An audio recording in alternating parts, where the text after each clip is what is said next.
సొమ్ము చెల్లిస్తే check bounce case నుంచి విముక్తి కల్పిస్తారట. ట్రయల్ కోర్టులో వాంగ్మూలం నమోదుకు ముందే చెల్లించాలి. ఆ తర్వాత అయితే 5% ఫైన్ పడుతుందట, జరిమానా. కేసు హైకోర్టు గనక వెళ్తే 7.5% ఫైన్ పడుతుందట. సుప్రీంకోర్టు దాకపోతే 10% ఫైన్ అట. చెక్ బౌన్స్ కేసులో సుప్రీంకోర్టు తాజా మార్గదర్శకాలు. భారీ సంఖ్యలో పేరుకుపోతున్న చెక్ బౌన్స్ కేసులు. సుప్రీంకోర్టు ఇక ఆ కేసుల కుప్పం చూసి ఏంది చెక్ బౌన్స్ కేసులు, ఏదో ఒక నిర్ణయం తీసుకోవాలి అని ఒక మధ్య మార్గంగా ఒక నిర్ణయం తీసుకుంది, ఒక మార్గదర్శకాలు జారీ చేసింది. ఒకవేళ కనుక మీ మీద చెక్ బౌన్స్ కేసు ఉంటే ఆ చెక్ బౌన్స్కి సంబంధించిన పైసలు మీరు ఏ వ్యక్తికి అయితే ఇవ్వాలనో, చెక్ బౌన్స్ కేసు చేసిన ఆయనకు ఆ డబ్బులు చెల్లిస్తే మీ కేసు మాఫ్ అవుతుంది, ఇమీడియట్గా మాఫ్ చేసుకోవచ్చు అనమాట. సో కానీ ఇక్కడ ఫైన్ కూడా ఉంటుంది. ఒకవేళ కనుక ట్రయల్ కోర్టులో వాంగ్మూలం నమోదు కంటే ముందే ఉంటే ఏం ఫైన్ ఉండదు. ఒకవేళ కనుక వాంగ్మూలం నమోదు తర్వాత ఇదంతా జరిగితే 5% ఫైన్ పడుతుందట.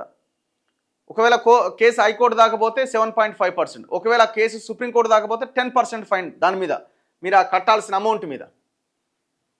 సో తాజా మార్గదర్శకాలని విడుదల చేసింది సుప్రీంకోర్టు.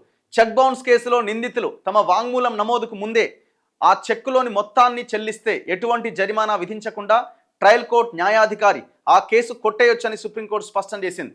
ఒకవేళ నిందితుడు తన వాంగ్మూలం నమోదు తర్వాత ఆ చెక్కులోని మొత్తాన్ని చెల్లిస్తే న్యాయాధికారి చెక్లో పేర్కొన్న మొత్తం మీద 5% న్యాయ సేవల ప్రాధికార సంస్థకు లేదా సంబంధిత సంస్థకు చెల్లించాలని ఆదేశిస్తూ కేసు ముగించవచ్చు.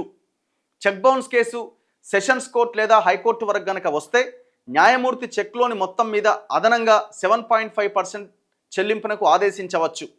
ఒకవేళ సుప్రీంకోర్టు దాకా వస్తే 10% చెల్లించాలి. దేశంలోని ప్రధాన నగరాల జిల్లాల కోర్టుల్లో చెక్ బౌన్స్ కేసులు భారీగా పెరిగిపోతున్న నేపథ్యంలో వాటి పరిష్కారానికి సుప్రీంకోర్టు శుక్రవారం కొత్త మార్గదర్శకాలు జారీ చేసింది. ప్రస్తుతం చెక్ బౌన్స్ కేసులను నెగోషియబుల్ ఇన్స్ట్రుమెంట్ యాక్ట్లోని 15 ఏళ్ల నాటి నిబంధనలకు అనుగుణంగా విచారిస్తున్నారు. వీటిలో సవరణ చేస్తూ జస్టిస్ మన్మోహన్, జస్టిస్ ఎన్వి అంజారియాల సుప్రీంకోర్టు ధర్మాసనం తాజా మార్గదర్శకాలు వెలువరించింది. చెక్ బౌన్స్ కేసులు భారీగా పెరిగిపోతుండడం పైన ధర్మాసనం ఆందోళన వ్యక్తం చేసింది. ఎన్ఐ చట్టంలోని సెక్షన్ 138 కింద నమోదైన కేసుల్లో నిందితుడికి సమన్లు జారీ చేసే ప్రక్రియ కూడా కేసులు పెండింగ్లో ఉండడానికి ఒక ప్రధానమైన కారణమవుతోంది అని ధర్మాసనం వ్యాఖ్యానించింది. దీనికి పరిష్కారంగా దస్తీ సమన్లను కూడా ఇక మీదట అనుమతించాలని ఆదేశాలు జారీ చేసింది. సో ఇట్లా చెక్ బౌన్స్ కేసులు ఉన్న వాళ్ళు ఎవరైనా ఉంటే ఇమీడియట్గా మీరు ఎవరికైతే చెల్లించాలనో వాళ్ళకి ఆ అమౌంట్ మొత్తం చెల్లిస్తే ఆ కేసు పోతుంది అన్నమాట.